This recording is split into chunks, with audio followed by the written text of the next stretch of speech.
యారా ఎలా ఉన్నావు? మొన్నే కదరా ఫోన్ చేసావు. మళ్ళీ గుర్తొచ్చావులావా?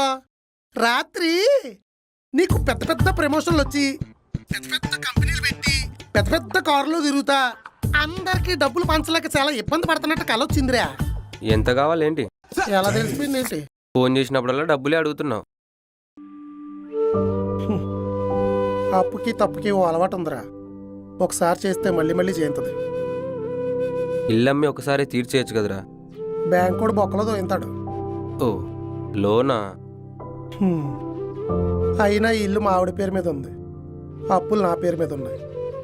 అప్పుల సంగతి చెప్పి దాన్ని భయపెట్టలేను. ఆ అప్పులోళ్ళ దగ్గర మాట తప్పలేను.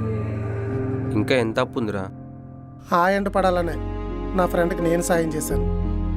కష్టాలరా, ఎప్పుడెవరిని ఇష్టపడతాయో తెలీదు. ఒకప్పుడు వాడు ఈ పొజిషన్లో ఉన్నాడు, ఇప్పుడు నేనున్నాను. టైం చూసి మీ ఆవిడకి చెప్పి బయటపడరా. అరే బాబ్జీ, సలహాలు ఇచ్చే స్నేహితులు చాలా మంది ఉన్నారా, కానీ నీలా సాయం చేసే వాళ్ళే చాలా తక్కువ ఉన్నారు. పొగడకు, పంపిస్తాను, పెట్టే. పేళ్ళంతో చెప్పుకోలేని కూడా ఫ్రెండ్స్తో చెప్పుకోవచ్చు అంటారు. ఎందుకేనేమో. యావండి యావండి వస్తున్నా. ఎల్లో డట్టి ఫీల్స్ రెండు కూర్చున్నాయి.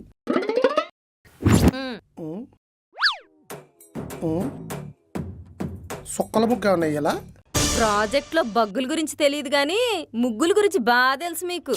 Thank you. ఆ పేపర్ ఇచ్చింది చుక్కలేయడానికి కాదు, లెక్కలేయడానికి. లెక్కలా? అదే శ్రావణ మాసం వరలక్ష్మి వ్రతం చెయ్యాలి కదా. పూజా సామాగ్రి లెక్కలు, కిరాణా సరుకులు లెక్కలు, కాలనీలో వాళ్ళకిచ్చే వాయినా లెక్కలు, దాన ధర్మాల లెక్కలు. అశ్వమేధ యాగం ఏమన్నా చేస్తున్నారా? వ్రతం మితంగా చేయండి.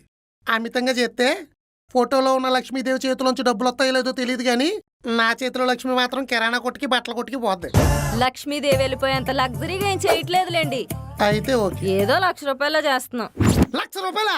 కాదు, 1,00,000 రూపాయలు. నువ్వంత శాంతంగా చెప్పినా ఒకటి పక్కన సున్నాలేం తగ్గో. ఆ సున్నాల కోసం కాలనీ ఎంత కన్నాలు వేయాలి. కష్టపడేవాడివి కన్నాలెందుకు బా వేయడం? అక్క వ్రతం చేసేదే నీకోసం. దేనికో? నీ గుండెకాయ తలకాయ బాగుండాలనే బా. ప్రస్తుతానికి నా కాయలన్నీ బాగానే ఉన్నాయి. ఇలా లచ్చలు అడితేనే కుళ్ళిపోయి రాలిపోతాయి. ఏదో అప్పులు చేసి తేవాలన్నట్టు అన్ని తిప్పలు పడతావేంటి బా? నీ శాలరీ సెపరేట్ గా దాస్తున్నావుగా, అందులో తీయి. శాలరీ ఎక్కడ ఉంది? సత్తరకాయ మొహందానే వడ్డీల కింద అందరికి వడ్డించేస్తాను కదా. ఎక్కువ చేసే ఉంటే నీకు కూడా ఈ పని నన్ను వడ్డించేస్తాను. బా బా మీ యొక్క సంతోషం కోసం 1,00,000 రూపాయలు ఖర్చు పెట్టడం పెద్ద లాజిక్ ఏం కాదు, కానీ మనం ఖర్చు పెట్టి అందరికి ఫుటేజ్ ఇవ్వడం ఏంటి లాజిక్ లేకుండా? ఫుటేజ్ ఏంటి? కనెక్షన్ లేకుండా ఉందే. ఇప్పుడు ఎవరిని వ్రతాలకు పిలిచినా వచ్చేది వాయినాలు తీసుకోవడానికి కాదు, వ్లాగులు చేసుకోవడానికి. కష్టపడి ఖర్చు పెట్టి పుణ్యం కోసం పాపం మీరు వ్రతాలు చేస్తుంటే గోప్రో కెమెరాలో గొడుగు లైట్లు వేసుకొచ్చి వీడియోలు ఆలు తీసుకుంటున్నారు. తీసుకున్న వాళ్ళు ఏమైనా తిన్నగా ఉంటున్నారా? తిన్నగా తీసుకెళ్ళి యూట్యూబ్ ఛానల్లో పెట్టుకుంటున్నారు. మహిళలు మెళ్ళో మంగళసూత్రాలు మెయింటైన్ చేయకపోయినా ఫోన్లో యూట్యూబ్ ఛానల్ మాత్రం పక్కా మెయింటైన్ చేస్తున్నారు. వాయినాలు ఖర్చు ఏమో మనకి, వ్యూస్ లో ప్రాఫిట్లేమో వాళ్ళకా? గోల్డ్లో సిల్వర్లో ఖర్చు మనకి, గోల్డ్ బటన్లో సిల్వర్ బటన్లో వాళ్ళకా?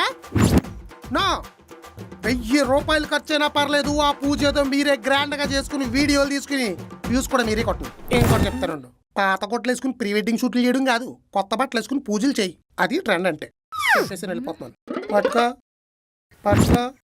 12 సుక్కలెట్టి 2 వరసలెట్టి మధ్యలో సొక్కెట్టి ముగ్గేయి, అది పోద్ది. చూసావా ఎంత తెలివిగా తప్పించుకున్నాడో? అందుకే నేను కూడా పిల్లల విషయంలో అంతే తెలివిగా తప్పించుకుంటా. నేను 12 నెలలు కష్టపడితే 12 లక్షలు సంపాదిస్తున్నా. అలా 30% గవర్నమెంట్కి ఇస్తున్నా అంటే సంవత్సరంలో 4 నెలలు గవర్నమెంట్ సంపాదించేస్తున్నా. అది నా బాధ.